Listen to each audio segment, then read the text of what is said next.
Viewers আসসালামু আলাইকুম, সবাইকে আমার চ্যানেলের পক্ষ থেকে স্বাগত জানাচ্ছি। অনার্স চতুর্থ বর্ষের রাষ্ট্রবিজ্ঞান বিভাগের বাংলাদেশের বৈদেশিক সম্পর্ক এই সাবজেক্টের শর্ট সাজেশন নিয়ে এই ভিডিওতে হাজির হয়েছি। সাজেশনটি সংগ্রহ করেছি ব্যতিক্রম পাবলিকেশনসের যে ফেসবুক গ্রুপ রয়েছে সেখান থেকে। ক বিভাগের জন্য 2015, 2017, 2019 এবং 2021 সালের কুইজ প্রশ্নগুলো পড়লেই হবে। আর খ বিভাগের জন্য তারা গুরুত্বপূর্ণ প্রশ্ন রেখেছে সর্বমোট 18টি। আপনারা স্ক্রিনে দেখতে পাচ্ছেন।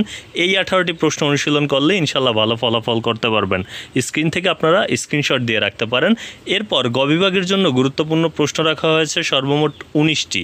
এই 19টি প্রশ্নের ভিতরে কিছু প্রশ্ন রয়েছে যেগুলো 100% গুরুত্বপূর্ণ, সেগুলো একটু মনোযোগ সহকারে পড়বেন।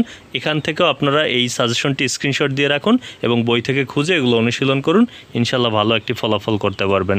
তো এই ছিল আসলে রাষ্ট্রবিজ্ঞান বিভাগের বাংলাদেশের বৈদেশিক সম্পর্ক যে সাবজেক্টটি তার শর্ট সাজেশন।